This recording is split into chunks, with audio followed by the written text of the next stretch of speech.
And then we're live. Okay, so thank you all for coming. Thank you also, Tara, for joining us. Really excited by this. Conrad's going back to enter the room. No, he's not. He's just going to circle around.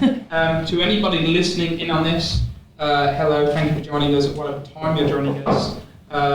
We are really trying to experiment with how we blend the physical and the digital worlds together. So naturally, there's going to be things about this that hopefully really work, things that not. Any feedback that you're able to provide, please do. Just a reminder that this is being recorded as part of a live event, so there may be kind of sounds in the room and other things that happen. It's not going to be as perfect as listening to a podcast, because that's not the setup. But yeah, any feedback, please do provide it. To everybody here physically in the room, thank you very much for joining us. It's great to see a room kind of full of people and not looking at a Zoom screen is fantastic. So today we are back with another 1883 Club event. So 1883 Club is our kind of membership offering for people really looking to connect with other entrepreneurs, with business owners and like-minded people. We have a mixture of people in the room are from different programs, working on a lot of different projects, some at a very early stage, some at a stage where they're going through a kind of growth period, but all obviously trying to make things happen, which is what we're all about here at Birmingham Enterprise Community. We today are joined by Tara. I'm going to let Tara tell us a little bit about herself in a moment, but really the topic of today and what we're really looking to cover is about how to get your business seen and heard. Something that was actually requested when we did our last physical event here at AlphaWorks. A few of you said the big thing on your mind is, how do we do that? PR in that world, how do we understand that? We've got who we think is a real pro at this. Somebody who her and her own business has helped us out when it came to this. So we know kind of firsthand exactly what you're about. I'm not winging it. No, exactly. I'm winging it. So we're going to do this in two parts. Firstly, we're going to find out a little bit more about Tara, kind of what's brought her to this point now, her background, her experiences, because as well as being a pro when it comes to PR. You can follow me everywhere. I know. Tara is an entrepreneur herself. So those things that you're going through, those things that you're trying to do, Tara has done those things too. So welcome very much, Tara. Oh, thank you. I live and breathe debt collection. That's my role now. So, yeah, I feel the pain. A really great place for us to start off then will be to know, exactly who you are, what you do, and take us back to really how you first got involved in PR. Right, guys, buckle up. No, I'm kidding. Okay, so yeah, I'm Tara Tomes. I run a PR agency called East Village. We are Birmingham based, but I guess that doesn't really mean anything these days. So actually during the pandemic, and it's a very good lesson that I'll circle back round to, I ended up basically being like the face of flexible working for the United Kingdom. I very much didn't mean to be, but because we gave up our office, so we had an office on Cornwall Row, and paid for it to sit empty for 6 months. And then I was like, this lease is up and this feels like a very strange decision, but we're going to give up our office. Obviously, we'd done 6 months of flexible working, and as a business, like I'm really big on flexibility, and I kind of have this thing about how do we create like an agency for what I call like a modern workforce? Like how do I genuinely create an agency that does what it says, because that is few and far between, but it's fit for purpose for the people. Which sounds a bit hippie, and I don't mean for it to sound like that. So we are Birmingham based, but now obviously we have the flexibility and we can technically work from anywhere, which is fantastic. So I set up the business 8 years ago, which is wild, literally wild to me.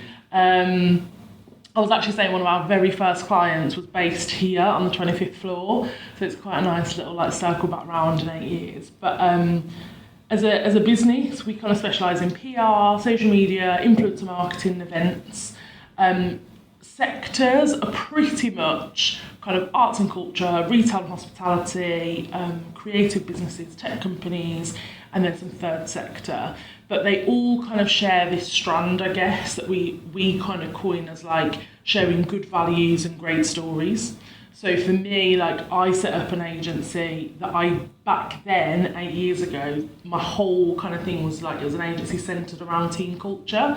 And that wasn't like Friday drinks and you can wear trainers to the office. That was about how do you create a place where like people are genuinely valued, and that we weren't a business that had vision, mission, values like plastered on meeting room walls, that like people came to the business and felt like they belonged. And that really mattered to me because that then impacts the clients that we work with. So we kind of have that strand of like great values from businesses. So that might be your purpose-driven brand, so I don't know, like sustainable, ethical jewellery, right through to impact-driven organisations like these guys, or a mental health charity called Living Well. So that's our kind of focus. So it's less about the sectors and more about what the businesses stand for. We're a team of 8. We have fluctuated a bit up and down over the years. We're really big on, and I guess that comes back to that team culture point, like about developing people.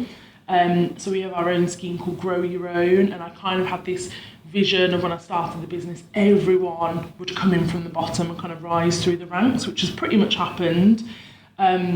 You have challenges with that because people and their ambitions, and some people don't want to be managers and some people don't really want that. They just want to come to work and be told what to do, which is fine, and you learn these things. But actually, so you know, the PR bit comes really naturally to me. Then what I've had is the 8 years of learning how to run a business. And actually, even in those 8 years, it was only last January that I stepped away from the day-to-day.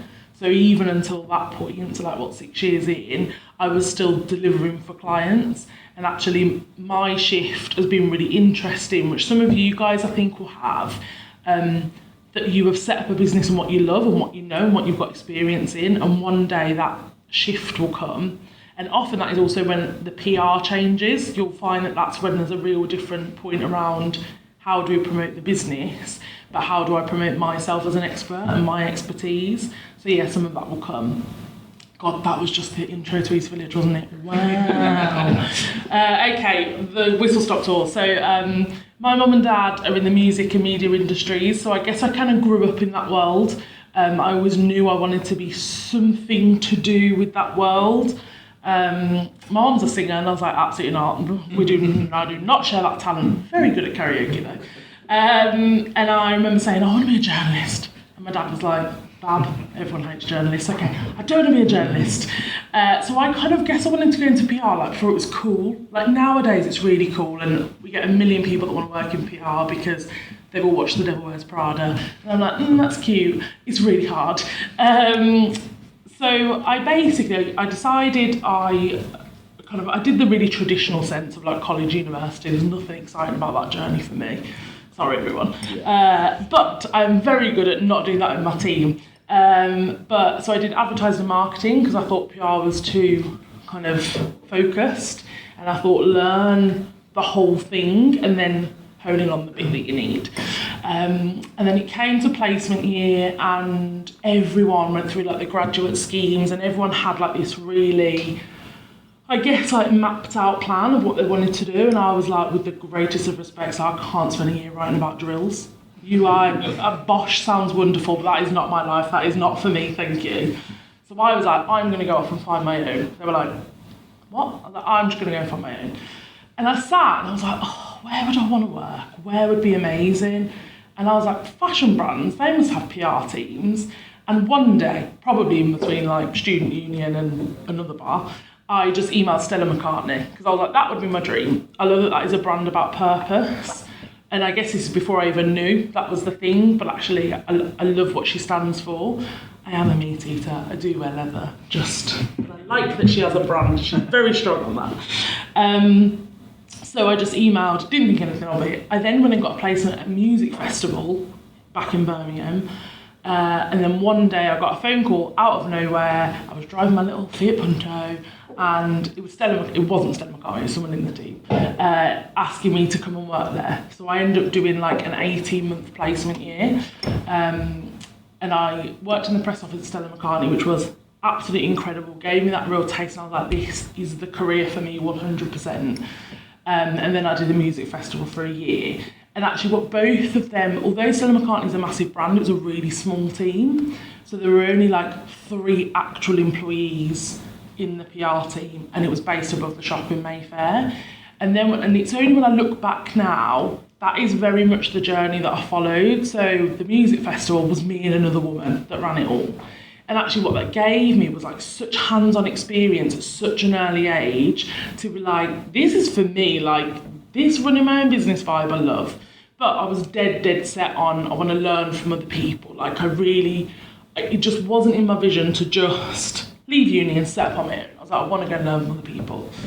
So then I moved back to Birmingham. I worked at a PR agency here. I then went in-house at a bigger company, and really quickly I was like, I don't want to work for other people. I think like 6 years in, I was like, I hate people. As a people person, like I'm a real people person, but I hate people because people are slow, everything is hurry up and wait. But the one thing that they all miss, like I am someone that loves what I do. Like I thrive on the busyness, I thrive on the bad days. There is something just inherent in me, I love what I do. And every job, minus Stella McCartney I would say, yeah, minus that, I felt so undervalued. And actually that is something with age, I'm like, I think that is my thing in life. I just need to feel valued. Not that I don't need anyone to say thank you. I'm cool. I don't need an award to say I'm a great employee. I don't need that. I just need to know that I'm doing a useful job. And I think that's where my kind of drive for a business based around people, I felt like I could fix the thing that I felt was really broken. And now I'm smug as anything because the pandemic came and all these businesses were like, oh, people are quite important, aren't they? And I was like, yes, they are. So I'd kind of done agency in-house. In-house was not for me. It was a bigger company. It was absolutely not for me. And people had said for years, like, oh, you should set up on your own. And I was like, yeah, one day. And then one day someone said it. And I was like, yes, I should. And I was like, oh. That's not, in fact, that was at the Starbucks outside my maison. A lot of things have happened in that Starbucks. And it was the first time my instant reaction wasn't, oh, not yet. And so basically, I just decided to set up on my own, and I knew loads of people. I'd gone to an event, it was like an event in the Jam House, a South by Southwest event. And so I was like, what would you call it? I was like, I don't know. And there was a thing on the screen, it was about like a social media village. I was like, village is a cool word. I was like, I just want something that sounds like a community, like that sounds like somewhere like that's cool, that collaboration happens. And I was like, oh, I love East Village in New York, like that's my favourite place. So that is literally where the name came from. That night I went home, and I used to live in Centenary Plaza, which is like just there. And I remember sitting, this is when Old Snobs, so anyone that remembers Old Snobs was open. And it was a Friday night, and I remember sitting in my flat being like, I'm grown up now. I'm sitting in on a Friday night when everyone's at Snobs, and I'm emailing people about my business. I've made it. And I literally put no plan into this beyond like, I'm going to do it. I think I maybe set up a Facebook page. I genuinely think I called my dad and was like, Dad, can I borrow a credit card to like buy a WordPress thing? Don't know what a thing is, I just need to buy a thing. And I sat like this is honestly how this business started, guys, it's fine. And I sat and I was like, I'm just going to email like 10 people that I'd worked with over the last few years, because people had always said you should set up your business. So I think I wanted one of them to talk me out of it. I think that's what I wanted. I wanted someone to say, you're mental, don't do it. That evening, so it's on a Friday night, 9 of the 10 people messaged me back. And I was like, you all need to get a life just like me. And by the Monday morning, I had my first coffee at 8:30 at Malmaison Starbucks. A lot of stuff happens there. And by 9 o'clock, I had my first client. I didn't have a logo. I didn't have a website. I think I'd like set up a Facebook page to be like, we should have some sort of visibility for this thing. And by the Wednesday, I'd called a girl that I worked with at our old job, knew she hated it, and she started with me like 2 weeks later. So I always wanted it to be an agency, so there was a real thing around it not being like Tara Tomes PR, that was a real personal thing to me. And yeah, the agency was born in a very haphazard but very natural way. And that is kind of how we've continued along. I am someone that kind of loves to learn. I loved school. I love the process of learning, but there is something different when it's your business. For me, I can't sit and read a book and implement the thing. I've got to make the mistake to implement the thing properly. I've got to understand the why. And actually that was a real turning point at uni, and I loved what I was studying at uni, but after like that 4th year, after placement year, after being in a workplace, like the context of what I was doing was so different. And that's how I feel about the kind of, I guess, the journey of entrepreneurship. Like I've gone through some very tough times, lots around cash flow, and people. And someone once said to me, your 2 biggest challenges will forever be people and cash flow, and how right they were. But actually those learnings are the things that have made the business so strong. And like the pandemic for us has been a wild time. Like we worked loads of retail and hospitality. So the first week of lockdown, so I sent the team home the week before lockdown. So I was like, this is a thing. Feels like it's a thing. I should probably send everyone home. And I remember really confidently being like, guys, I know they're saying 3 weeks, but I think it's going to be 12 weeks. I remember saying that with all the confidence in the world. I'd even found a thing where we'd had to cancel an event for a client, and we were talking in this email about, oh, well, hopefully we'll just do it this summer. And then the event ended up happening like last month, and I was like, wow, what a wild year we've had. But yeah, so I sent everybody home, and that first week of lockdown, we lost like 50% of our revenue in a heartbeat, like gone. I was like, it's going to be an interesting time. We are not a cash-rich business. I like to spend money and buy things I don't need, like that, which is now, that notepad is now sitting on my phone ready for me to buy. So I'm terrible for things like that. We are not cash-rich, we're a small business. And I remember that day, I was like, I'm just going to shut this. I was like, guys, I'm done today. And at 2:30, I shut the laptop. I was like, we're done here. I just need a minute. And the next day I just came back fighting, and I was like, right, what do we do? So I was like, right, we stay as visible as possible, because that's what we do as people. We are very visible people. I talk about PR. If you're terrible at your own PR, that's like going to a hairdresser with bad hair. Do you know what I mean? Like, come on. And I look at other agencies and I'm like, you made a bad choice here. I could come in and consult you, but I don't think you're going to appreciate my opinion. So we stayed really visible, and I did tons of webinars.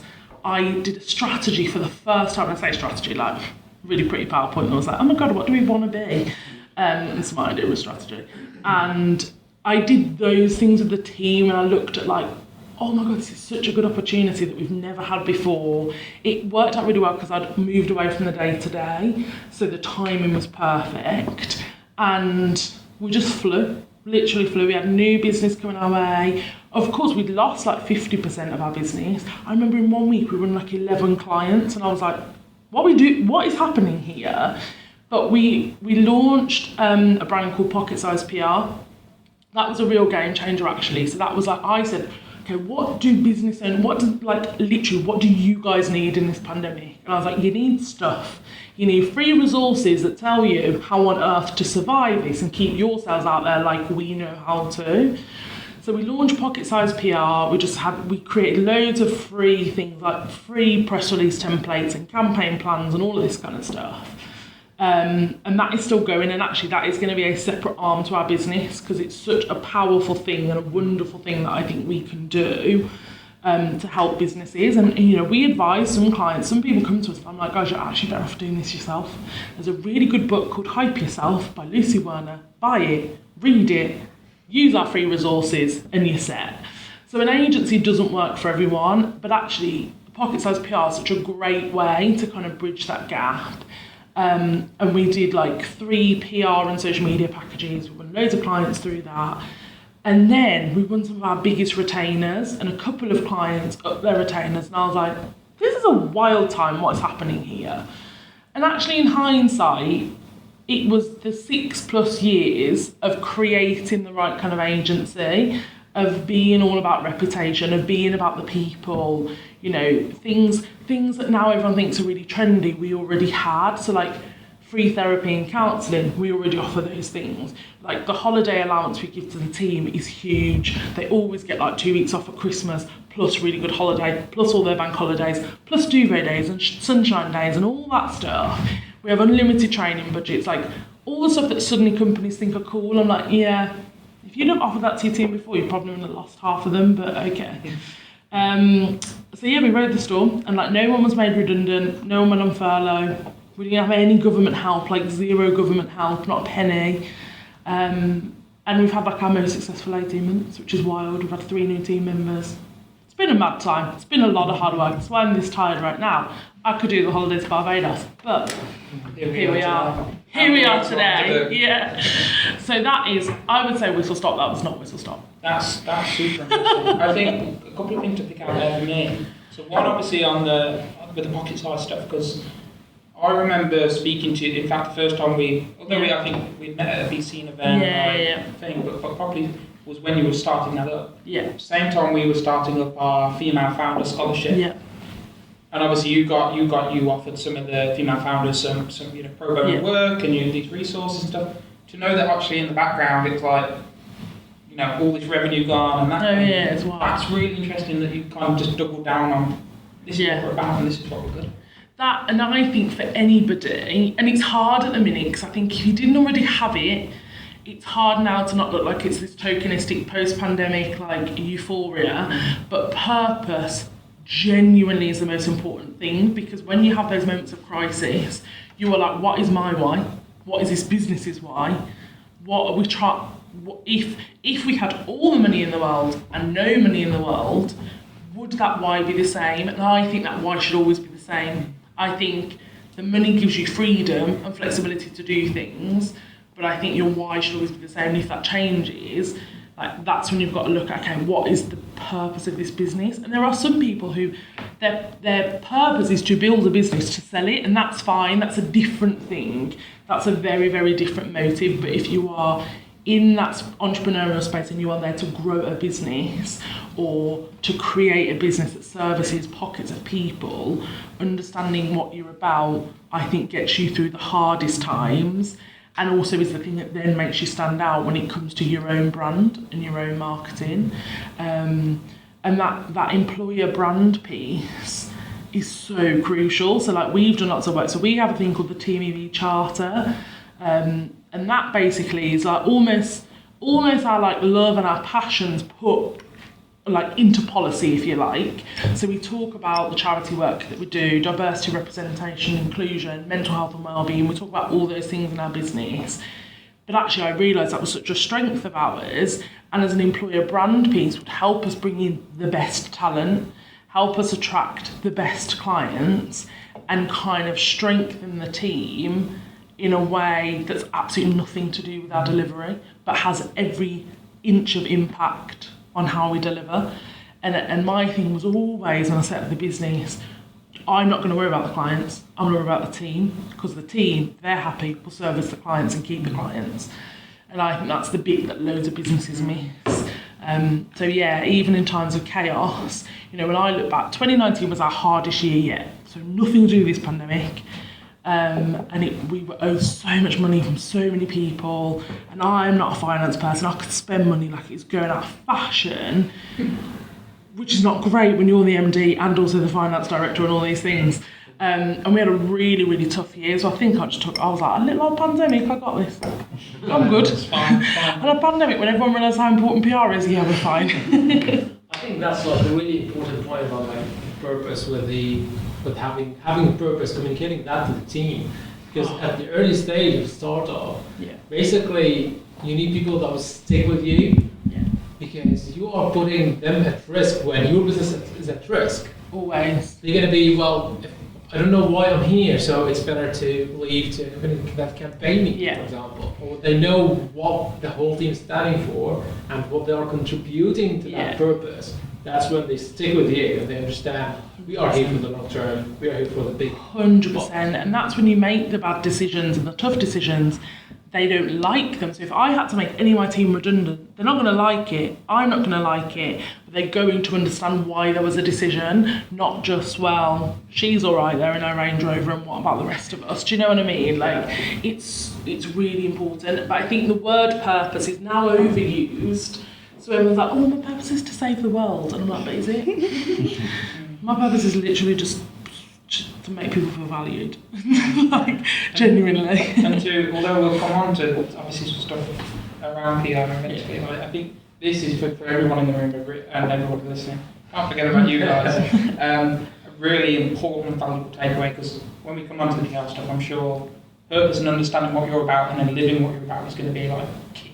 Yeah, 100%. But I think that, you know, to emphasise this point and why I think there's so much value in what you're saying. And again, this isn't about hyping up the work that you guys do. You know, as I said, we have used you guys for PR services, with client builds. 90% of that interaction has not been with you at all. It's been with Hattie or Holly or whoever it is. That same kind of brand, that same, you know, the energy, the enthusiasm, the generosity. It doesn't matter which one of the team I speak to, that all comes through. And that's what we aim for. That is exactly it. And I think even in the early stages, that got caught up in people thinking, oh, this team culture thing is about us all being the same. And the problem is, you meet Hattie and I. So Hattie's my right-hand gal, she's our account director. We are both very high energy. We are very different people, but I think on the surface we present in a very similar way. But what that did create internally was this like, oh, to be in the team EV, you've got to be that person who wants to go and network and is really high energy.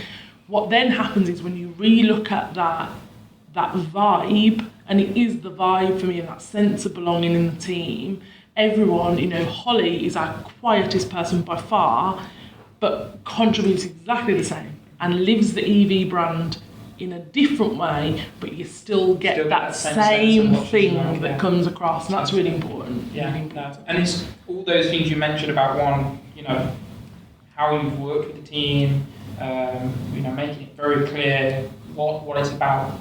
Do you think it's all those things that have contributed to that? Yeah, I think so. And even like, I'm a person, I talk about luck a lot, but I think self-made luck is the thing, isn't it? So for us to ride that pandemic, we had to start with a business 8 years ago that was centred around team culture. Because people say to me, well, but so you trust your team to work from home? And I'm like, it's nothing to do with working from home. I trust the team because that is something that we breed in the team, and it's not a value we stick on a wall, like it's a genuine thing. And equally the team is comfortable enough to challenge each other. If they're like, well, you said you were doing this thing, you didn't do this thing. So like our team, it's not harmonious by any stretch, but it's so open and honest, because that is the thing that made adapting to a pandemic so easy, because those things existed already. And I think that's where some of the bigger companies in particular, I think they've struggled, because they've had to like actually suddenly live all these vision, mission, values that were sitting on a wall. And like, oh God, we should really have done that whole innovation and trust thing and all those buzzwords. And yeah, it's funny to witness. It's just, I'm very smug about it. And I'm like, remember when I was all about people? I remember when we started working from home, found out that our productivity like doubled, I guess. Oh, we were like, even we were here like me and Dan every day, but we were working the same hours. But it happens that the productivity like went up like suddenly. Yeah. I think we became more focused because it's a new environment. There's a lot of uncertainty, and you need to really be focused. Certainly there's that stimulation, because then it happened again when we came back, and when now we're back working here. Came again. Yeah. We just need to change. We revisited it. So obviously we gave it, and the giving up the office was a team decision. It was actually, I was just going to renew, to be honest, because, you know, as I said, I love spending money. But I was like, yeah, but we can't not have an office. And then bear in mind, I've got a young team as well. And they were like, why? And I was like, yeah, okay, fair. It seems a strange decision. Let's not. And I was like, there will also be tons of office space after all this is over, so we'll be fine. But even a few weeks ago, and then we've had new recruits, so we've done this kind of virtual but not virtual onboarding. And I revisited it with everyone. Everyone was like, I love everyone in this room, because we work together every Wednesday. Wednesdays. And everyone was like, I love everyone in this room, but I need to not be in a room with you 5 days a week because I just don't get stuff done. And honestly, working together on a Wednesday, I'm like, this is why I was working till midnight all the time. Because if I had this amount of chat and engagement in the office, plus meetings all day, every day, when was I doing any work? So yeah, the productivity piece is important. But I think that then goes back to the team being on board with the why, because productivity for me is not, I mean, it is, and I do vocalise it, but productivity for me is not about I need more bang for my buck from you guys, I need you guys to make more money for this business. Productivity for me is actually about them being happy with what they're doing, so their output is better, they are creating better work, getting better results, have better conversations with clients.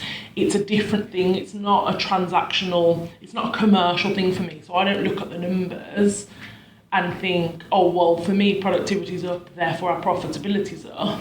It's productivity's up, so this team is stronger, our client relationships are stronger. I feel then stronger as a knock-on effect to say to clients, actually, our retainer needs to go up, or to get a new client knowing they're going to deliver. And that's where it's like it's the quality of the productivity that has made all the difference. The money eventually is going to be a result of that. Precisely. Love that. We will get on to some PS because I'm assuming we'll talk about this forever. So I guess to set the context, let's do a little bit of that first because you guys may have some questions and I really want to get onto that.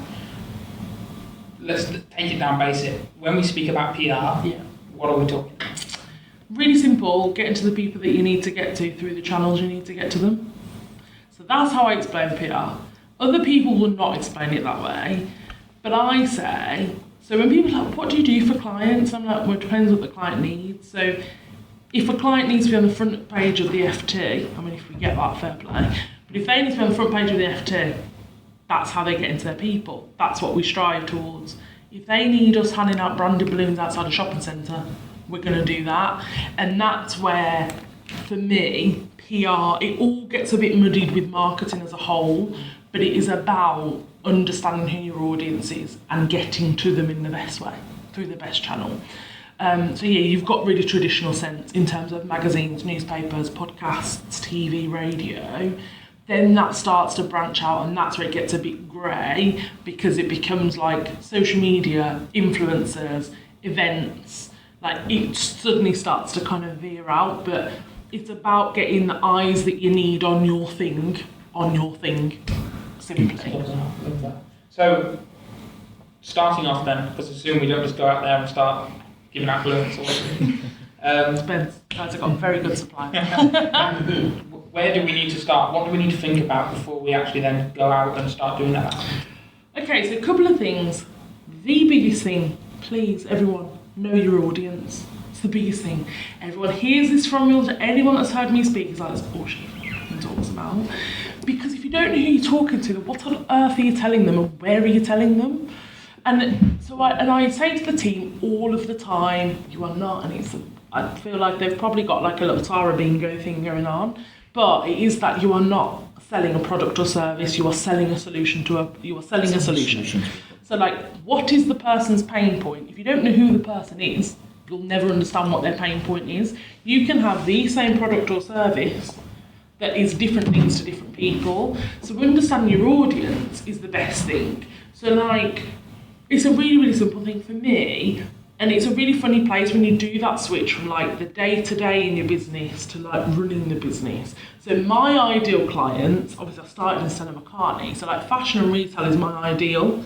Therefore, as a person, naturally, someone said, what would be the piece of coverage you would get that would be the game changer? I'd be like, me in Vogue magazine in an interview, obviously. But as a business, we don't work with high-end fashion brands. What exactly is my value that I'm adding in Vogue magazine? Like, that is very much an ego-driven thing that is if someone talked about if there was one piece of coverage you'd die happy, that would be it. I wouldn't overly care about me being in The Guardian talking about PR. I wouldn't overly care about that. But as a PR person, I'm like, bloody hell, imagine the value of that. Because then you look at, so you can do things for ego and that is cool, that's fine. But you still need to do the things that get to your audience. So for us, it was the things like staying visible. It was like getting in front of small businesses with free advice. Those were the things that got us in front of the eyes that needed to see East Village. And it's that same thing. So if you don't understand your audience, like I talk to the team all the time. They honestly think I'm wild sometimes about it because I'm like, okay, I want you to tell me where that person shops, what they eat, what their day looks like, what toothpaste brand they use. I want every detail about that person you're trying to get to, because as soon as you understand that, you understand what the PR channels are. You suddenly understand, right, that is a person who gets into this kind of vehicle or listen to this kind of podcast or radio station. That is the person then when they park their car, they're going to pay on an app, they're also going to open Instagram at the same time, straight after, and walk down the road scrolling through Instagram. Well, there's 2 channels straight away. Also adds a few others into the mix, because you're like, cool, so does radio advertising work for them, yes or no? Would advertising at the place they park, is that going to work for them, yes or no? So suddenly when you build a picture of a person, you're like, wow, I can get to them like literally a million ways. I think the problem is sometimes people see PR as so linear that they're like, well, I just need to be in the business desk, right? And I'm like, but depends who you get into. Yeah, if you get into the business community, if you get into PR people, yes you do, because a lot of PRs read regional business press. But that is the thing, like understanding your audience is so important, and that's when you can then start to say, right, I'm doing this bit of PR for brand awareness.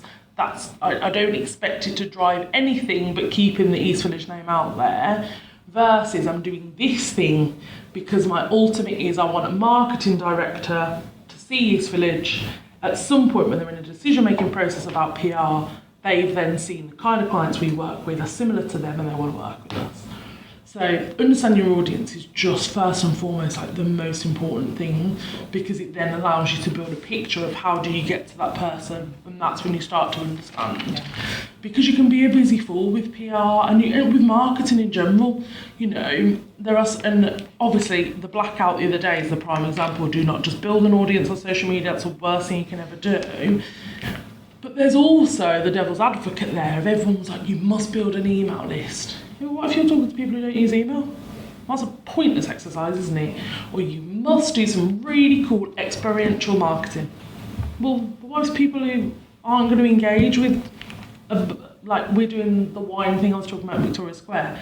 What if you've got people who don't come into town and never going to have some free wine in Victoria Square? What's the point of all that expense? I think it's so easy to be a busy fool because you look at other brands, but if you understand your audience and you can map out the channels that are best for them, you put yourself in the absolute best position. Yeah, I really like that. I guess an obvious question there.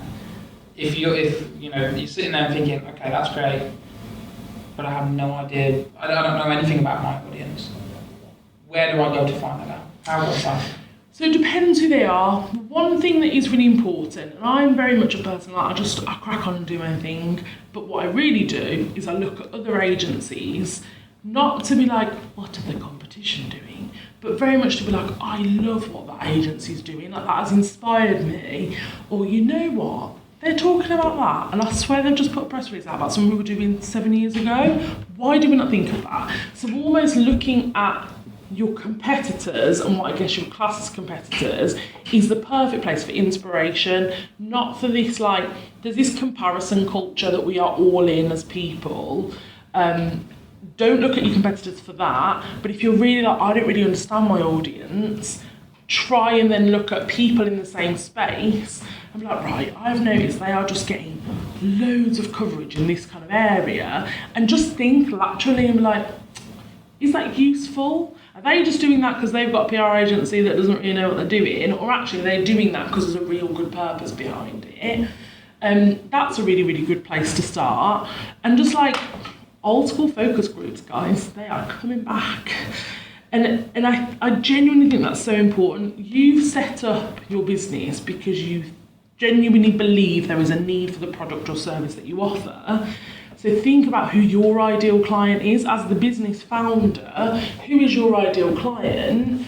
And then try and test the market a bit, even if it's just to reach out to someone and say, I am not selling to you, genuinely not selling to you. I'm trying to do a temperature check of an idea that I've got because I worked in this industry and I saw there was a gap, or I have used other companies and I feel like they're not doing this thing.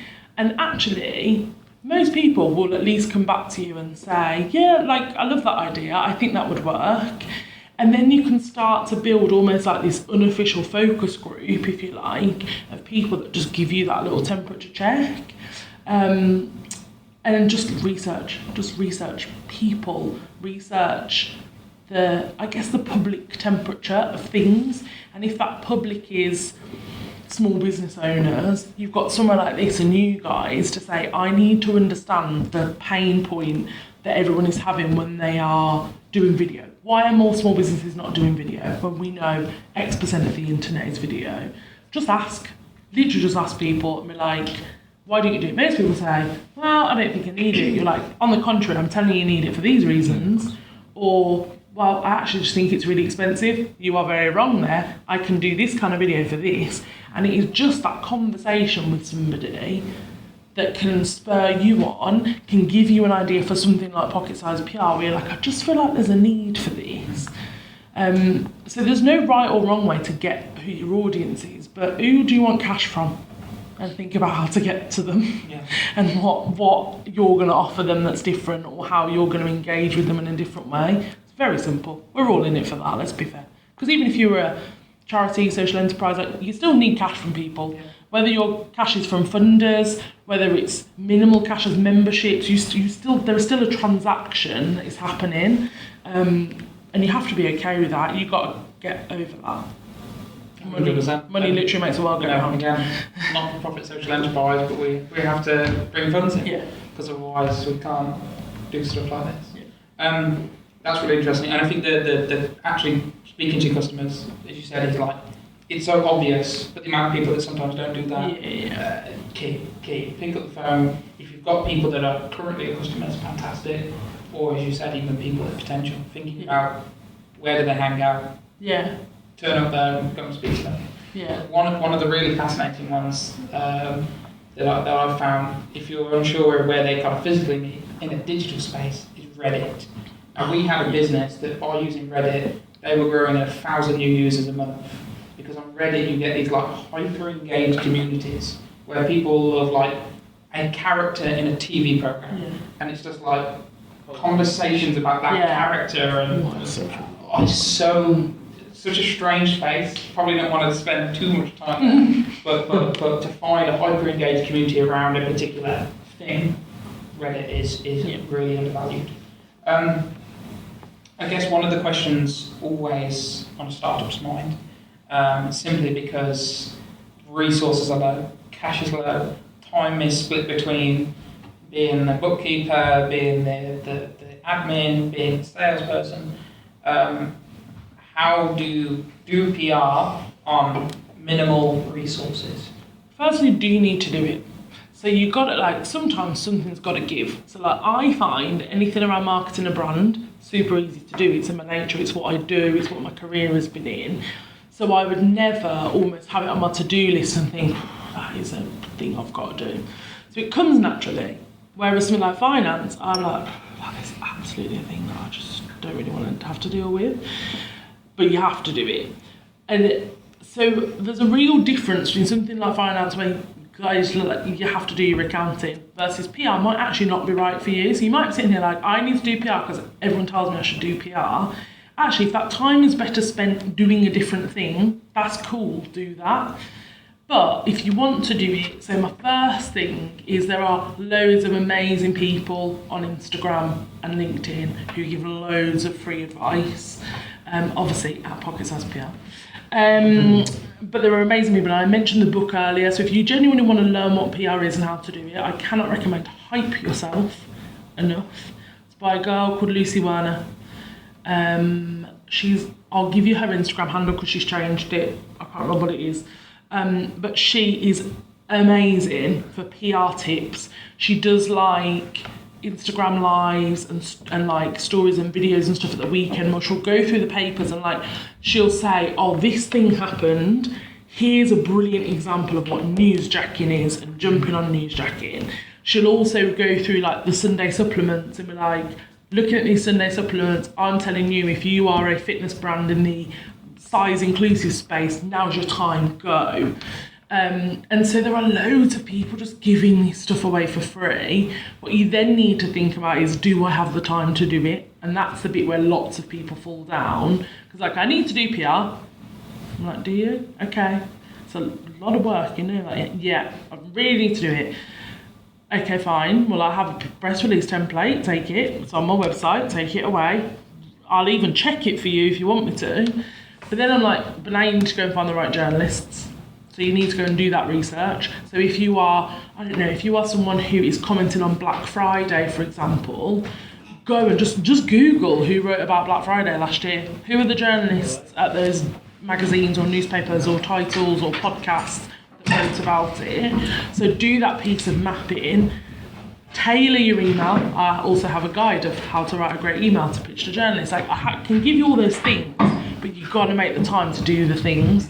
And the problem is with PR, the challenge we have, there are good stories each and every day in my life.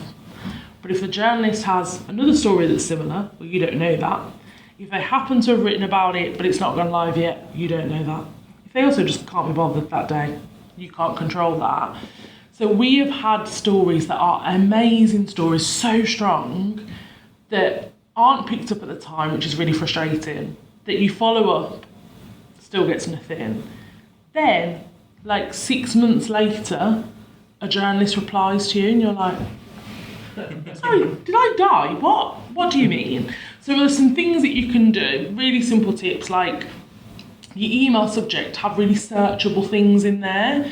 So I don't know, if you're a mental health expert, put that in the subject line, because what journalists tend to do is leave things in their inbox, but then when they're like, I really must work on a thing about mental health, they will then just search their inbox. So there's ways that you can make yourself like rediscoverable to them. But we've had stories genuinely 6 and 9 months later they've come back to us. So people mostly pay us for perseverance, and that is what it is. It's just the time of someone, because you have no control. You can, as an agency, we can give you a strategy, advise you of the best way to do it. We can write the most incredible press release. We can even talk to a journalist we already have a great relationship with, but I cannot control what happened to them that day or that week. And that's when it feels really frustrating.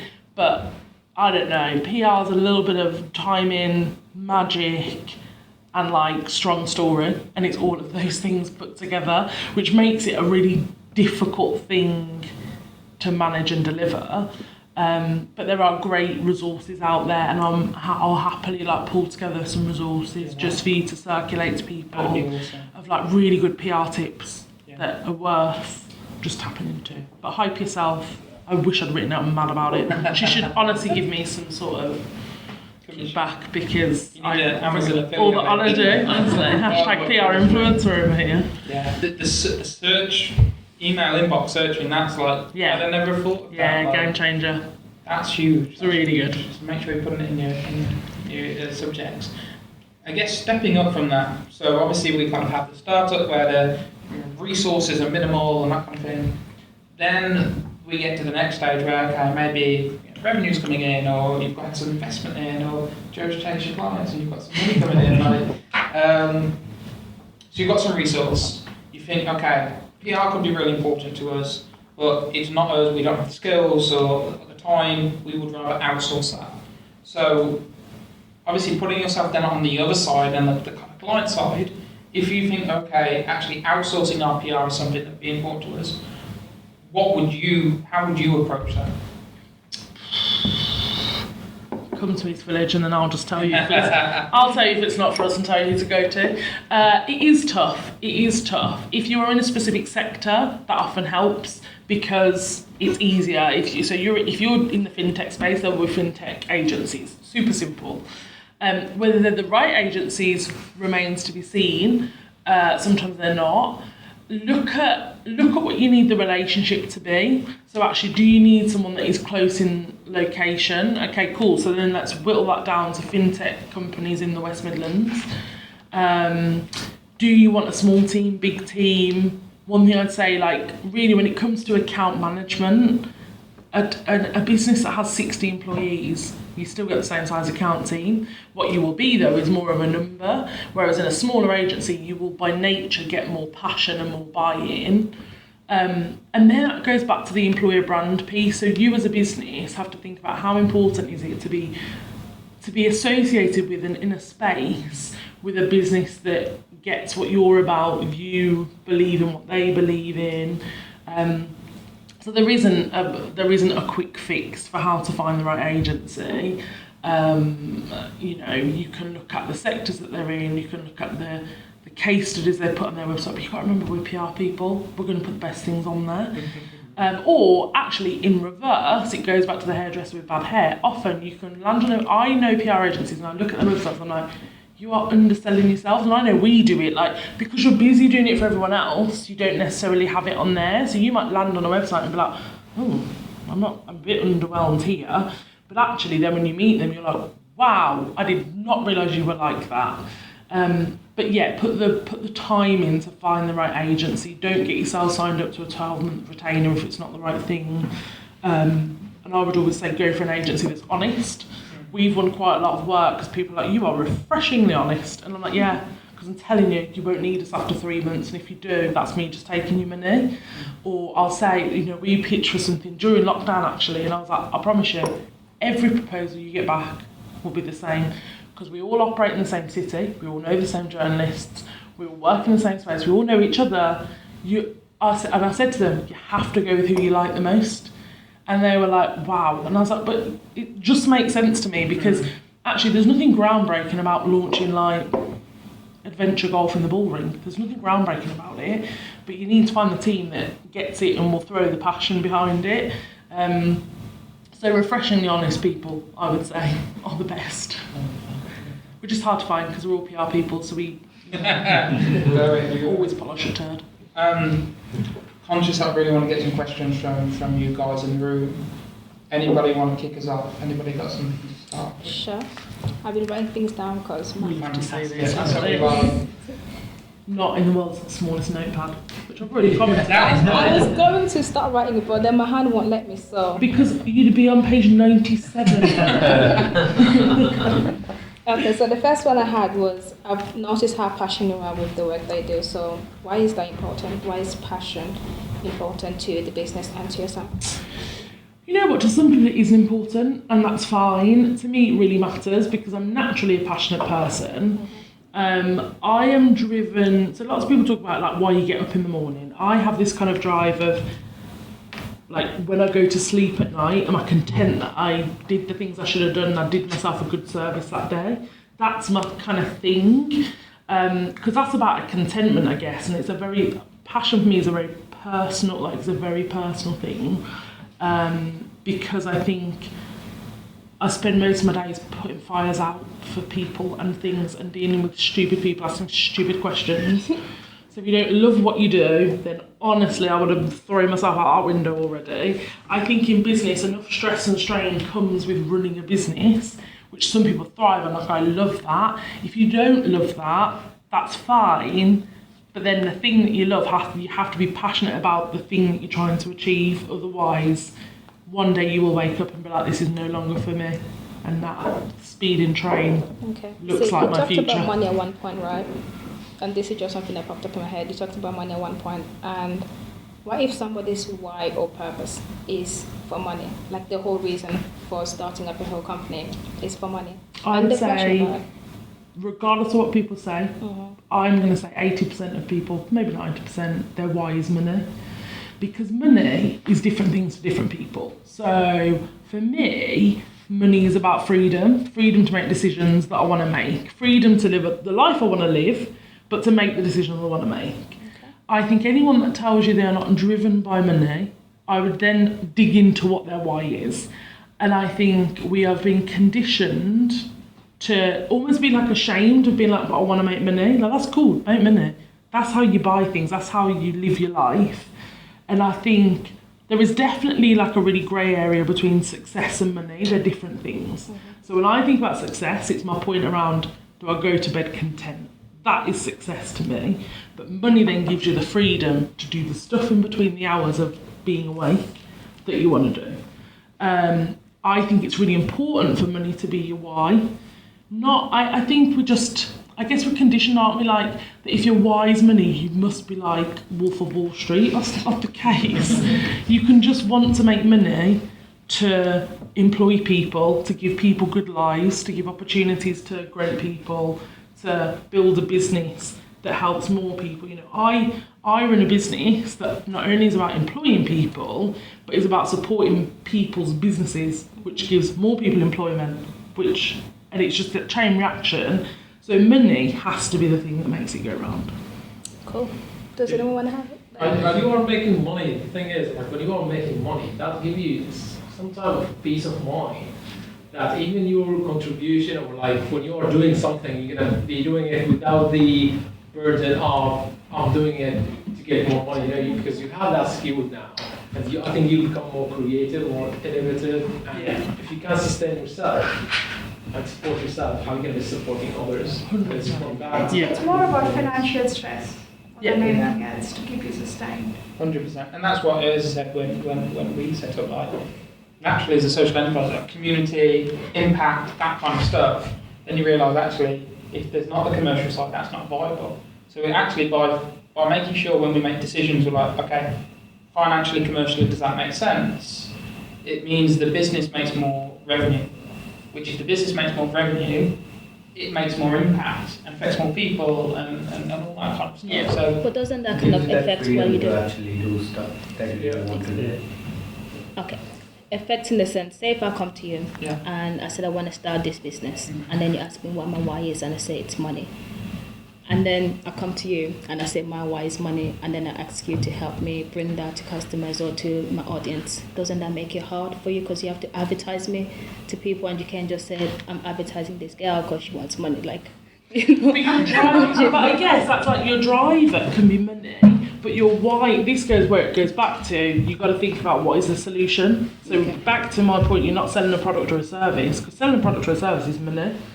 Actually, you're selling a solution. So from a PR point of view, you are PRing the solution. Okay. And actually, you might also be PRing your story. So you will hear, of course, you hear tales of woe, like the media is full of, I grew up in the slums, or I grew up on the poverty line and now I've got a helicopter. Like, that clickbaity thing is what gets people going. And that is fine, like, you can be driven by money, but your public why is something different. So you might say, but I want to sell more of this product because this product is helping more people to live this life that they want. And so it's that solution point, if you stick to that when it comes to PR, you're safe. But it doesn't mean you can't be about making money, because Lord knows I love making money.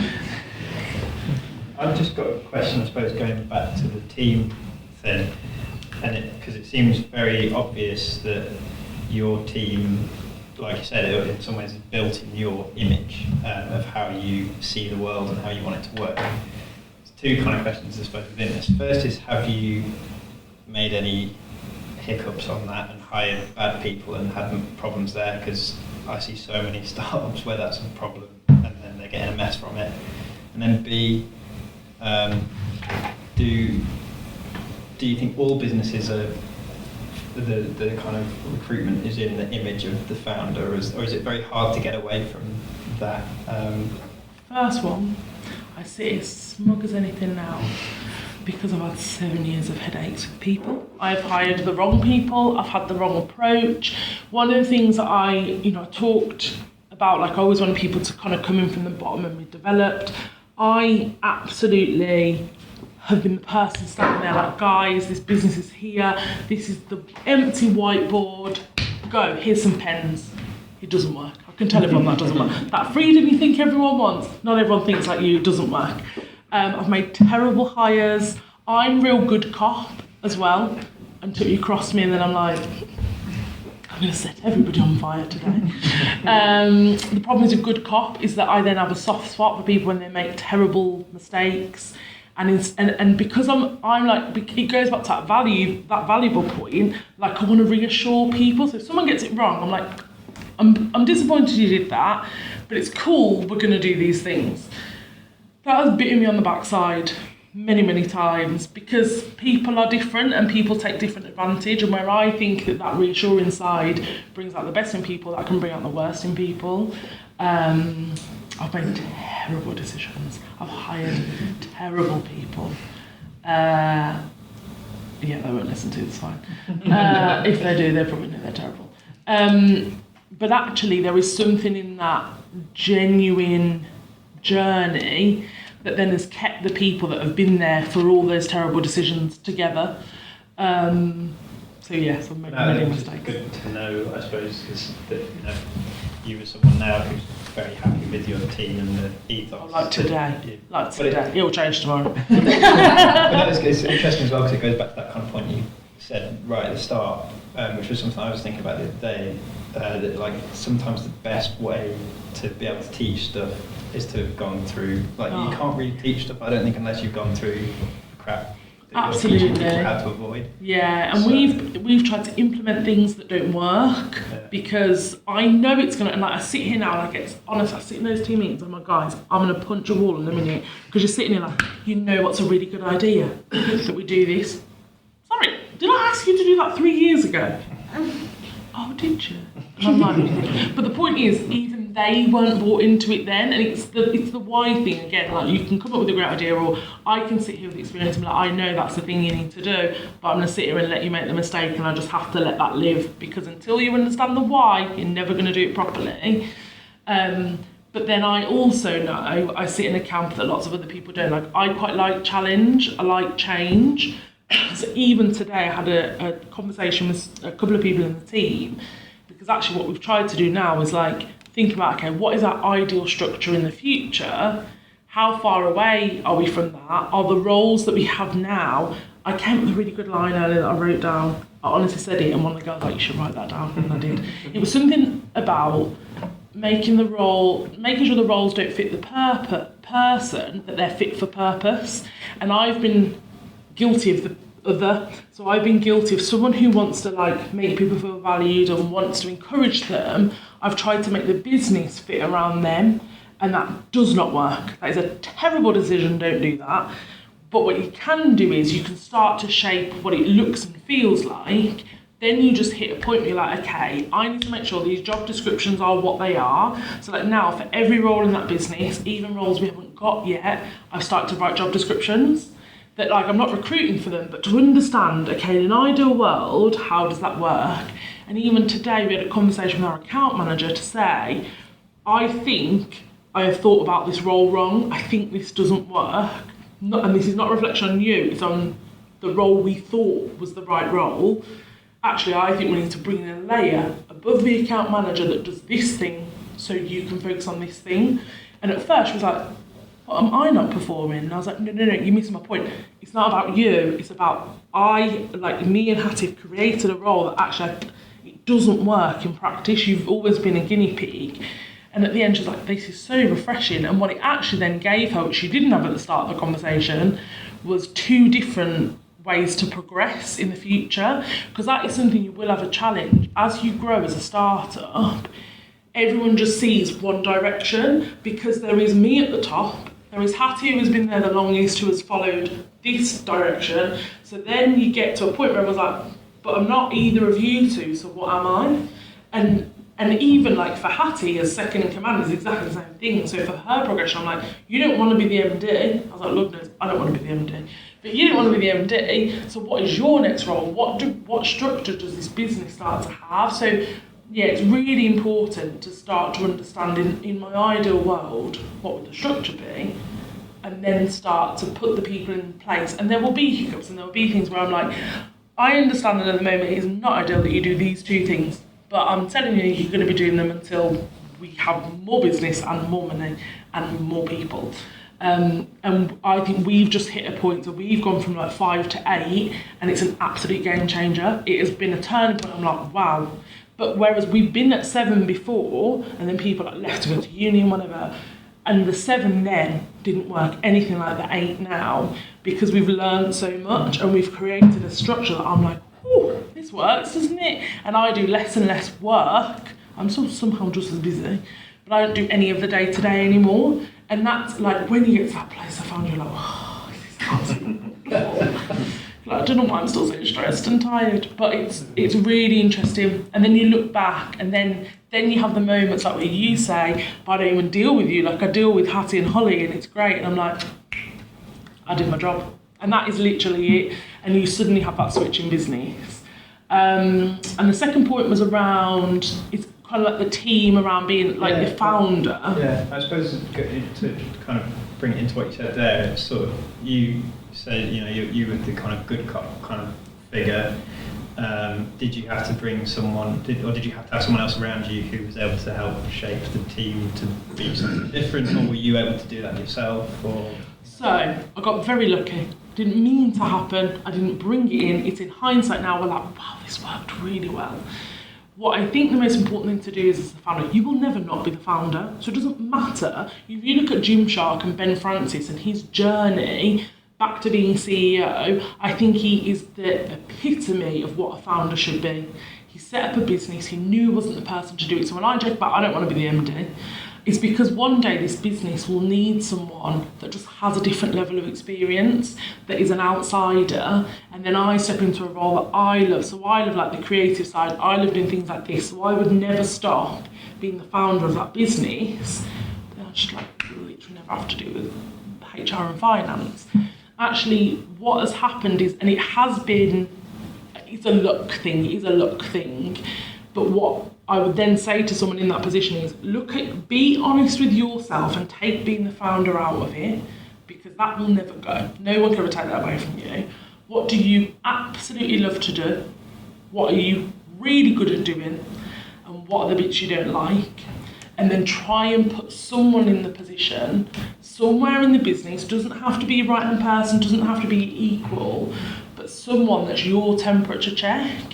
So, like, I'm very big picture strategy. When I talk about, like, someone the other day asked me, they were like, what is your purpose in life? Like, what's your personal why? And I was like, my genuine purpose is to just inspire people, whatever that means. That's all I intend to do in my life. Actually, that's because I'm very big picture. I love to share experiences. I love to kind of bring the team together.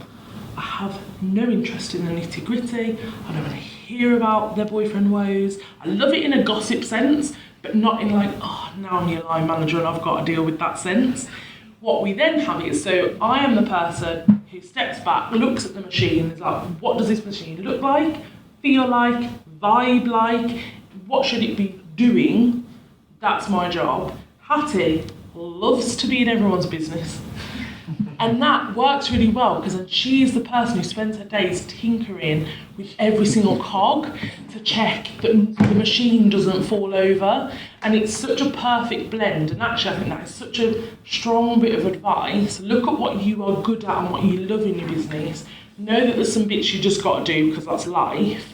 But then, how can you put someone else in that business that's just that temperature check for the bit you're like, I don't love that. I could do with you calling me out when I've not done that properly. And I think when you remove the ego of being the founder, because no one will take that away, it starts to create a really interesting dynamic for the team as well. And Hattie and I flip between good cop, bad cop so often. And like at first, I kind of used her and I was like, Hattie, I'm telling you, I'm about to shout at someone if someone doesn't do this thing. So I'm like, you better go and tell that team as one of them that this is a problem. So she was then able to go in as good cop before I sent an email, because if you ever get a subject line that's team talk, it's not a good day. They're very few and far between. I've not sent one for a couple of years. But then you're like, oh. But now it's kind of bred a really open culture. So like even I came into the room the other day, I was like, what's that vibe in this room? Weird. And Hattie Slack DM'd me like, I've just had a team talk with everyone. And I was like, oh, I'm so proud. But it's because everyone knows, like, every day is so fun and so great, but you've still got to perform and you've still got to learn. And that's the thing, we have a young team as well. There's still a lot of life experience there. There's a lot of, like, you've got to be told off because that's what happens in life. Like, don't cry about it, I'm not interested. But actually I am interested, I really care about you and here's some free therapy. But also, can we just do our jobs? But I think when you start to understand your own skill set, and because your skill set changes, like mine has changed from someone who just loves PR and loves that, and I still get exactly the same thrill, but now I don't do that anymore. But my thrill now is totally different, and you will have that flip, and you just got to lean into that a bit, I think. Other questions? I have a question. So I understand that one product that you're working on, you'll be very concentrated on, and you can identify your audience and things. And you said it needs to concentrate on your audience and your people. But as a founder, there are high possibilities that you will be also working on your side hustles. So how do you handle that? I guess it's about how you want that story to seem. So like any business at any one time could have 10 products or services that they are doing equal amounts of PR for, because if you know your audiences, the stories fit together. Or product X never touches audience A, so it's irrelevant. So that's when you nail that audience piece, that's great. Then when it comes to you as a founder, you can decide. So there are lots of people who do not want to be the face of their business, they have no interest in being that, and that is not the wrong answer. That is fine. What I would say is when you look at the public temperature at the minute, people want to buy from people. That the pandemic has really reaffirmed that person-to-person connection. You know, when we talk about terrible brands, you hear people talk about the founders of businesses rather than the brand, because people dig into the person. So we have worked with lots of businesses that don't want to be the face of it, and I'm like, that's fine, but you're missing an opportunity. But it's fine, because you can talk about the brand and the products and services. Then as a founder, you've got to decide what you want to be known for. So your side hustles can actually really be the strength there, because they can be the thing that pitch you as like an expert. Because when I think about, okay, so what could I spend my days doing? You know, when I think about, I would love to write a hype yourself type book. When I think about it, it wouldn't be on PR. I don't know what it would be on. I think it would be on people and making people valued. So for me, I wear several hats. Like tonight, so I've not sat here and just talked about PR. I could talk about PR till the cows come home, but actually as the founder, I've realised there is more value in talking about purpose and talking about people and talking about flexible working and leaning into the diversity space. I've suddenly realised I have a different role, but yeah, I can also tell you how to get press coverage.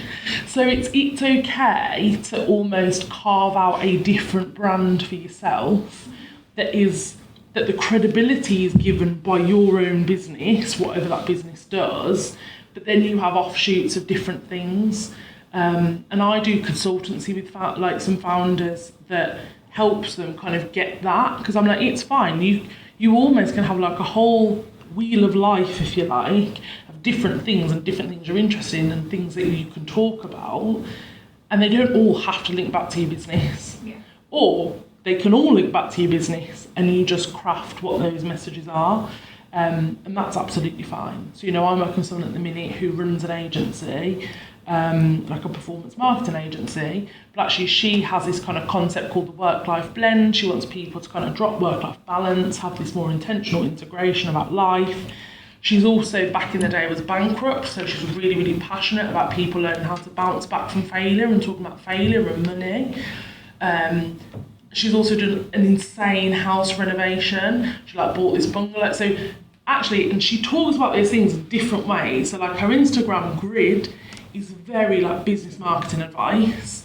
Then a story, I'm like, you need to share you as a founder and link the agency back on your story. Then she's got a separate account for kind of renovation stuff, but all of that PR is happening at the same time. So I just got her a piece in Forbes, but that's talking about bouncing back from failure, nothing to do with her agency. Her agency's mentioned as and now she runs this. And that's still fine, because that then is about her building a separate brand that's not just focused on her business. So there is no right or wrong, and you can have multiple things that kind of all come back. When I look at all the things that I do outside of the business, so I'm involved in quite a few homeless charities, I'm a founder of a homeless charity and all these things. That is all about people and community, which links back to East Village and what we're about as an employer. And so you can link things back in, because by nature you will probably do that because it's your own personal interest. Yeah, thank you. Makes sense. As a pre-launch startup, so when do you think is the right time to start investing in PR activities or start thinking about them at least? It goes back to, and you guys kind of miss up the starting point, but it goes back to what you need that PR to do. So actually, if you are like, I could do some PR because we need investors to come in, then I'm like, we'll do that now. If you're like, well, we need PR for people to buy the product or service, I'm like, I wouldn't even bother to do it now until you've got a call to action, until you've got a place for them to go. So when you understand why you need the PR, that dictates the timing. Because I get that question a lot, and people are like, is it like 6 months out or 3 months out? And I'm like, depends. So it depends what you need the PR for. Some people launch a business and don't do any PR for like 3 years, and that is also fine, because actually for them, they might have built an email database, or they might literally sell direct to customers. And so it's understanding why you need the bit of PR, then you can work out the best timing for it. That's a super bit of advice, actually. And I think I know, like, if I think about some of the program stuff we do, naturally, you then Google the business and search the business and look what's there. Yeah. You would expect there sometimes not to be anything about the product if they're at a pre-product stage, but actually knowing that there's some stuff going that can be said, so the audience of that is really key. Yeah. And often people will say, this goes into things like awards, and people are like, are awards worth it? And I'm often like, there are two kinds of awards. There are the brand awareness awards, they give you some great SEO support. Then there are the industry recognition awards. Both of them are just as valuable, especially when you've got a team. They both give the team recognition, but really think about every time you're shortlisted for an award, that lives on the internet somewhere, and someone finds you that way. So it's not actually a bad thing. Yeah, don't spend loads of time doing it if you don't have that time to give. But the SEO point is really important, in terms of making yourself searchable. And credibility. Yeah, and it goes back to that customer journey point, doesn't it? And understand who your audience is. So if you're a restaurant that's going to open, at what point will your customer find out that you're going to open for them to need to find you online? And what do you want them to do once they find you online? So if you're putting hoardings up, I hope you've got some sort of website, social media presence. But actually before that point, does it matter? Does it just confuse people? If you're trying to drive people and there's no way to book, you don't know what the menu is. So the timing can really vary depending on what your objective is. That drives me to one more question. Like, if there are two co-founders in a company, is it good to have one face for the brand or two faces for the brand? Depends on the product, the service, their personalities, what they want that dynamic to be. You will often find one person tends to be the face, because simply it makes it easier. It just makes it easier to focus on one person. I felt that it is good to keep in their mind, like a remembrance if it's a single person. Yeah. But in the recent times, I'm seeing it when it's like diversified founders. Yeah. It is always projected as two people and their story of coming together to build this product. It quite confuses on what trend, like it's more a single person, and on what trend it's more of a, exposing as a co-founder person. I think sometimes it's about, if you want to stand for different things, it also makes it easier. If you've got two people, if one person's focus is X and one person's is Y, it becomes easier that you've got someone that is pitched as the expert in this area and someone in this area. Often people will do it because it's a story about collaboration, or they want to reinforce that they created a thing that solved a problem. So they will often say, we were two people who met over Instagram because we're complaining that there wasn't this piece of software, so we thought we're just going to make it. And so it tends to start to become a bit of a PR story, because it helps them to say, we brought ourselves together, now we want to bring more people together.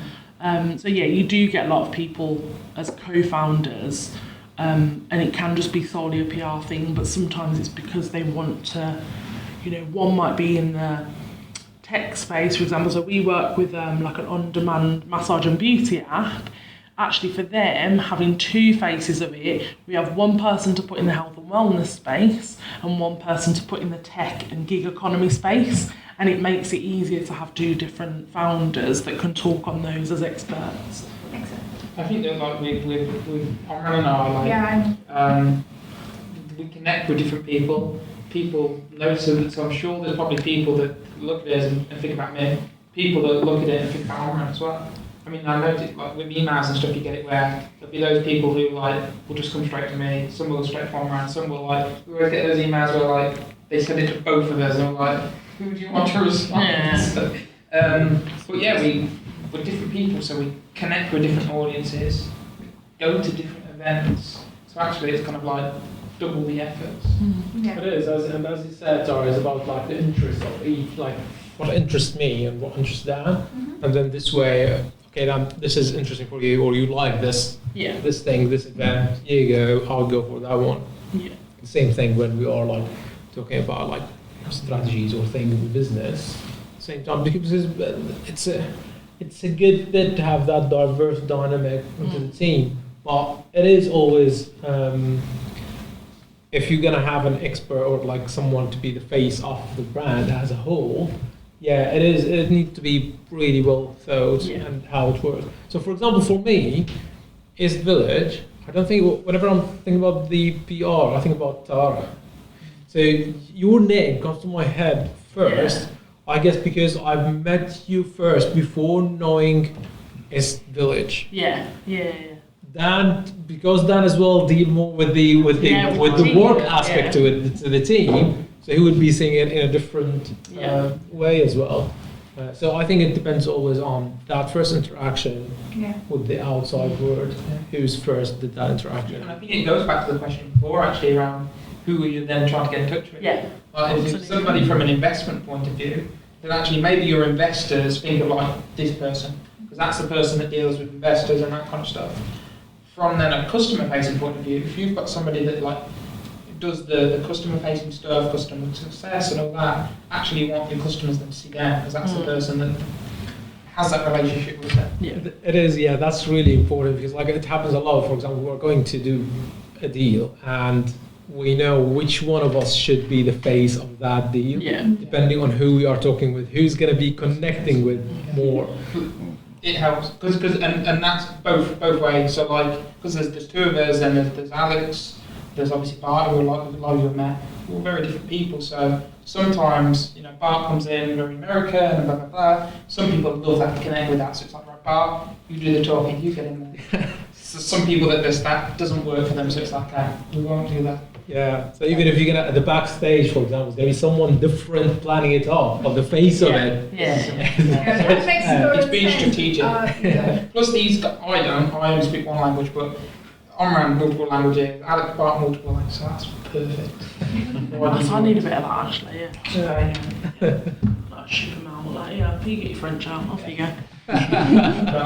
Since we're talking about like partnerships and like business overall, like I've been offered to like go for a potential partnership. However, my gut is kind of telling me not to do it. My mind is saying there's so much money, which we were talking about, like what are we all here for, to make money and stuff.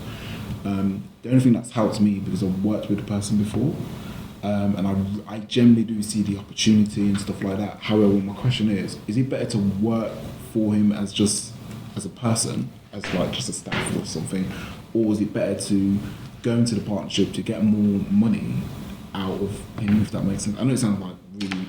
Goes back to your why. Yeah. My why is just to make money. My personal thing would be trust your gut every time. Yeah, it's my gut, yeah. But then what you might say is, my heart is like, absolutely no way, never. But my head is like, right, if I just went into this as me and not as this business, I can do the thing and get the money. But I keep control over my business, control over my brand, and actually I get a bit of both worlds. Yeah. Because in business, I don't care what anybody says, there is something inherent in an entrepreneur that their gut knows. It knows. That doesn't mean you can't do the thing, but just think carefully about the positioning of it. So like, we have worked with clients before that I'm like, I don't love that brand association, but you also want to give us a lot of money. Yeah. So actually what I might then do is be like, you know what I think is best for you, that I do some consultancy with you and help you get to where you need to be, and once I'm in, we decide what the delivery looks like, because then their logo does not have to go on my website, I still get their cash. Few and far between those moments, but so partnerships, I'm big on collaboration. There is room for everybody, working with the right people and finding the right people. There is nothing better. You know, people talk about mentors all the time. I would say have a group of mentors, and those mentors can be peer mentors, they can be people who get you, understand you.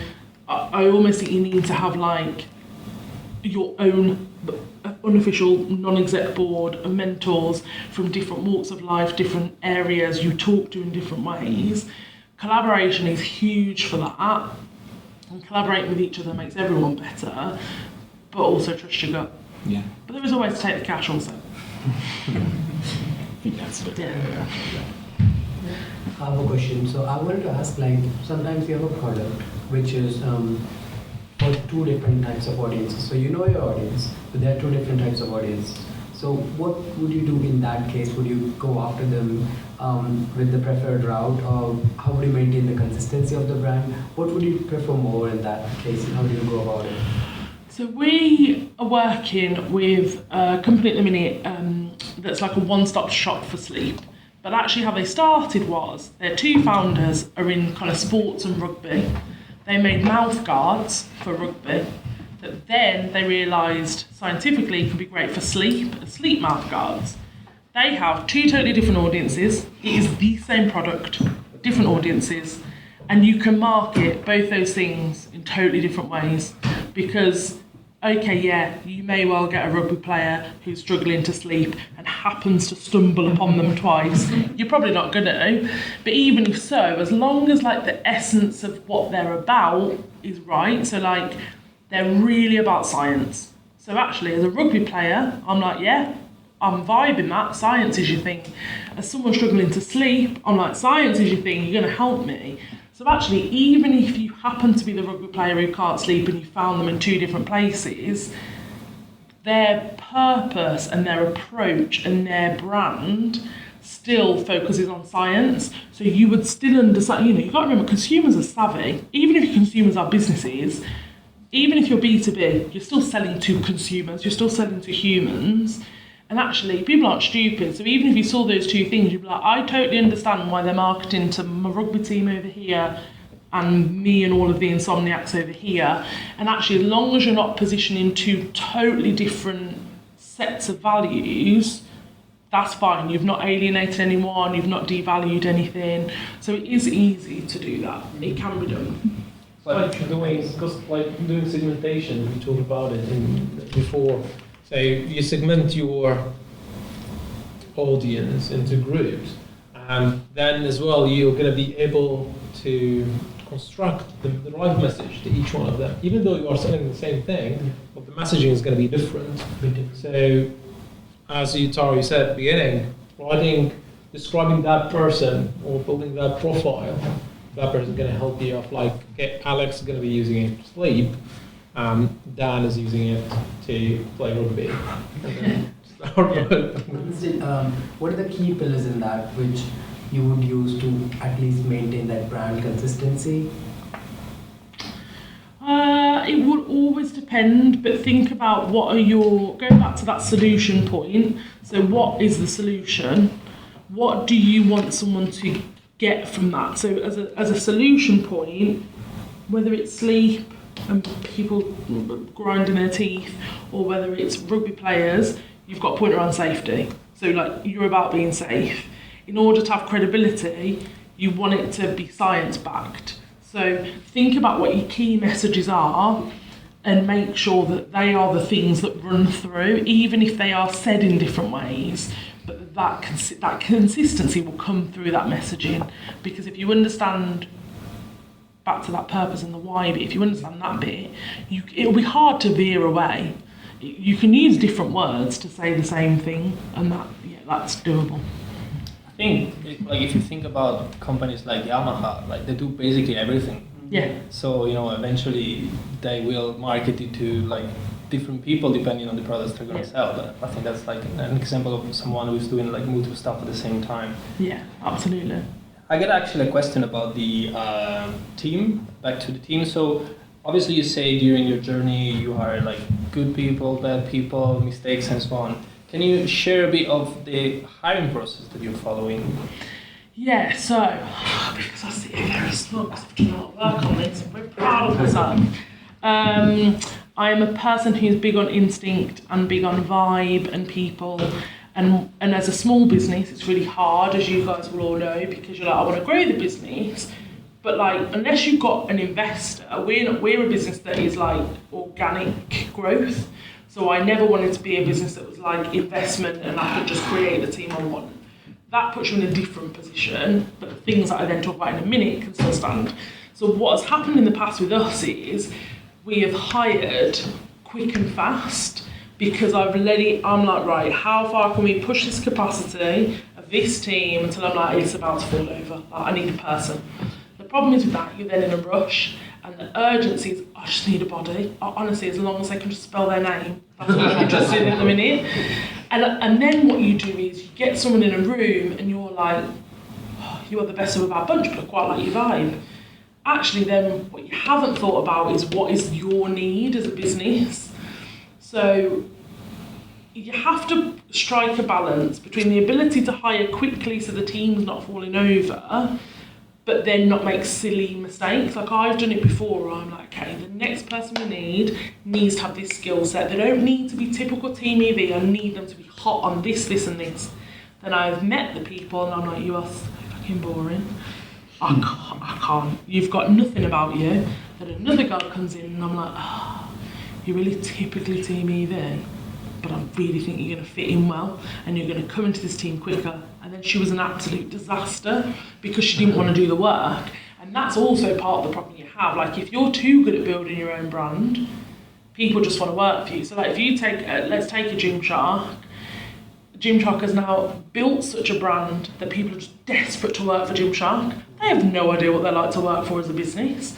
I gather they're a very good business to work for, but the problem we have that a lot where people are like just desperate to work for East Village because they hear me talking at an event and they're like, you're cool and the way you talk about the team is cool and I love all these perks, and I'm like, yeah, that's the PR version. I need you to actually work hard. That's why we have all this fun and 2 weeks off of Christmas, because we work really hard. And so you can get into that thing, I think, where, and I'm definitely a person that can let my instinct take over, and that is a bad time, because my instinct and then the pit of my stomach knows then they're different, and that little pit is like, don't do it, wait 2 more minutes. So I've done that in the past. What I then started to do was look at a couple of different things around what is this business, what do I want it to stand for, what do I want it to look and feel like, and how do I bring that into the recruitment process as a whole. So like, loads of people talk about blind recruitment to make it safe, fairer. Terrible decision. Why would you have blind recruitment? That's a stupid decision. What you want to do is have the most transparent recruitment possible, known to man. We work with a diversity and inclusion strategist who is absolutely amazing, and actually she really laboured to me the importance of taking your time and understanding, set what that role is and understand what the steps are. So before it was like, let's just get some CVs and invite the best 7-8 people, and then let's hope one of them is not an absolute fool and they can come in tomorrow. Actually what we then did, so first of all, okay, so the role itself, you need to understand internally, like, what is that role? What is the skill set I need? What's the ideal person I need? Okay, cool. Now write that job description and make it as inclusive and opening and welcoming as possible. Think about what are all the barriers. So, you know, when I think about the PR industry is like 91% white people. Terrible lack of representation across PR. But then I think about, okay, what are all the barriers to entry? How do we battle some of them as a business? So how do we go into school? Like, people don't even know that PR is a thing. Cool, I need to do more work on that. How do we then make sure we're always doing paid internships? Then it's advertising the job, okay, cool, so we can put it on PR Week, but if I put that on PR Week, am I just going to get loads of people who would otherwise still have a job in PR anyway? Actually, for this role, do I want to open it up? Okay, what does that look like? How are people that have no idea what PR is, but might have some great skills, actually going to be exposed to our business? Know your audience. Is it not, don't just follow the trend, but is it that we actually do a really cool TikTok campaign? Is that what we need to do to open up the job ads? Is it that I'm trying to get mums back into work? Because PR is a female-dominated industry, but what you tend to get, the average age like 35. So women in particular drop off because they go and have kids and they don't come back into the industry. So I'm like, cool, why is that? Okay, businesses aren't flexible, they expect you to work all hours, you have to do events, all these things. Actually, if I'm trying to get mums, cool, but then I need to really get across that my business is really flexible. I'm actually willing for this to be a part-time role. You can work from home, you can work your own hours. Where do I need to be to get that across? Do I need to go to some mum groups? Do I need, what am I doing? And it's that same thing, like your recruitment process is still a PR exercise because you want to attract the right people. Then when you've got those people, you want to go through like a really simple process. The first stage is like, just look at those CVs, well, whether you do CVs, so actually, we've always by nature done like a covering letter and a CV. Really interesting. The woman that we work with, she's French, she's like, I don't know what a cover letter means. What do you mean? She's like, I could write 5 pages on me. So what we then did was an application form that was actually like about you, your skills, your competencies, a little bit about your past experience. And we made it really clear the whole way through what the minimum requirements were. Through that, then you literally sift yes and no's. There should be no maybes at that point. So I would do that application form as kind of part 1. Sift that yes and no's. Please go back to every single no and tell them why. One thing I got through our latest recruitment was that people were like, I've never been communicated with as much. Because every step of the way, even the people that got right through to the last interviews, even when I was like, okay, just to let you know, you're through to the next round, but we haven't decided yet what the dates are for interview. Or you're going to hear back from me about the next round of sifting by Wednesday. And all of that, like, you don't know where those people are going to be in the future. Now, I'm very confident we have a group of people who didn't get a job with us who will go away and say, do you know what? I didn't get the job, but that was really refreshing how they handled the whole process. I was the person the whole way through that was emailing them.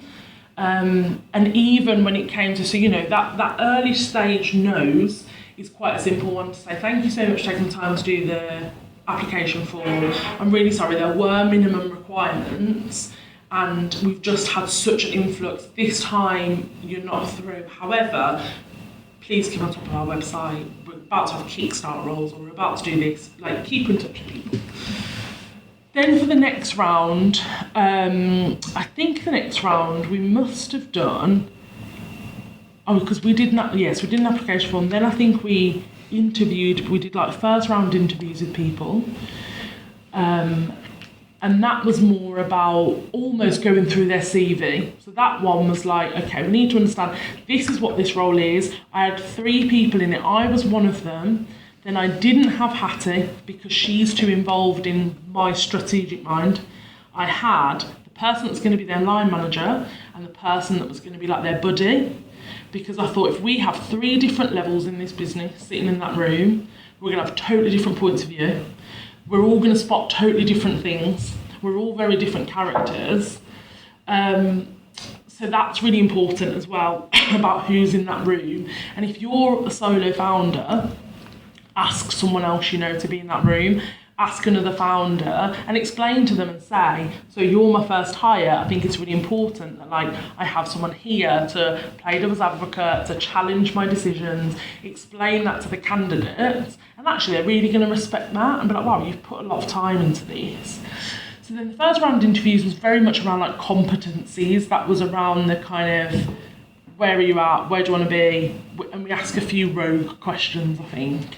And we asked really, think about the questions you ask and why. So one of the questions we asked was, if you didn't know something, where would you go? because I wanted to get across, is this person a constant learner? Is this person someone who has initiative and is a constant learner? And that is a skill I know I need, but if I say in an interview, are you a constant learner? They're going to be like, yeah. But actually, you know, some people are like, Google? It's like, okay. So actually you can ask really what seemingly abstract questions, but have a really good meaning to them. Then we sifted again, and we did literally a score sheet that was really, really simple scoring, that was minus, like absolutely no way, never, terrible answer, terrible person. Minus was like, no. Plus, like, yeah, it was all right answer and what I'd expect. And plus, that was like 100%. And that was a really brilliant exercise, because like you do it out of 5 or 10, everyone's going to be a 3. What's a 3? Like, it's so on the fence. If you start doing it out of 10, what the hell is a 7 and an 8? Like, what's the difference between a 6 and a 7, really? Actually, that process suddenly made it so transparent that it was like, that was a terrible answer, not great, okay, absolutely brilliant, and it will be one of those things. Then we communicate back to people. Then we asked, and then for us, for this role, it was an account exec role, so we asked them, we had 3 people maybe, 5 people, and we asked them to do like a presentation on the future of PR. So it would be 20 minutes on the future of PR, 15 minutes of us kind of talking to you, and then open to their questions. And all of them kind of did it in a different way, and that was about the understanding, okay, what's their thought process, do they actually understand the industry, what are they going to bring to this team? But it was all very, very transparent, and if anyone could say, well, you didn't choose me, why? I know the answer to that, and we've tracked it all, like we used Airtable, so we have every comment from every person about the why. So blind recruitment's a terrible idea. I go the other way and say make it as transparent as possible. Back to knowing your audience, who do you want to get your job? And who, like, as in, how accessible do you want it to be? Then what are those spaces you need to get yourself into? And then think about things like, in fact, you mentioned before we started recording, about jobs and flexible working and travel expenses. So I did a blanket thing. I offered everyone travel expenses for the interview. We said we wanted it to be in person, but if people needed to do it by Zoom, they could. Because actually think about all of the blockers and all of the reasons why the industry might not be for you. And don't make it's that equity point, isn't it? You know, you talk about equity a lot. It was not I'm not going to ask someone if they need me to pay their travel. So if I just make it a blanket offer, the person who needs it is going to take it.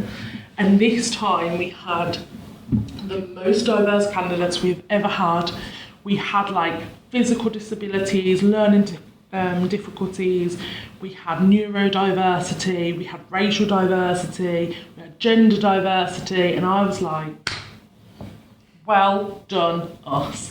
Because actually that means and it sounds awful saying tick the boxes, but we tick the box of thinking about it. We didn't just put a job ad on our website and hope for the best. We genuinely thought about who we wanted to get to. We genuinely thought about why people might not come into PR. And we genuinely put the time and effort into trying to overcome those barriers before they're even barriers. And it was the most incredible recruitment process. And then for the other 2 roles we did, I actually wasn't involved in them. And I said to the team, 2 of you are going to do this process. We've now done the process, and I'm going to trust you. I trust that this process works. I also need to learn to step back. So I need to trust that you're going to employ the right people. And I think they did. Fantastic. That was a very long-winded way. I've got a very good document I can just send you. So you've got a whole recruitment strategy there. Very good, some very good value, guys. You thought you were coming just to hear about PR, but I think we've covered a lot more than that. And it goes back to that point, isn't it? You know, for me, actually, our recruitment process was a bit of PR for us. Because, it's also then a press release about team growth, but there was so much along the way about our employer brand that I was like, we've nailed that, and that was really important. That was a really important exercise for me as the business owner, as well as getting good team members in. That's really important. That reminds me when I first graduated, or when I finished my master's, and I applied for a couple of jobs. One of them is a very well-known agency, actually, in the Midlands. At some point, I gave them a piece of information about myself, and I felt how they dropped the application, or like considering me as at the position, even though I was ahead in the process, and that changed my whole perception of that agency. Even if they didn't recruit me, they would like at least communicate what was the issue, or communicate where they stand.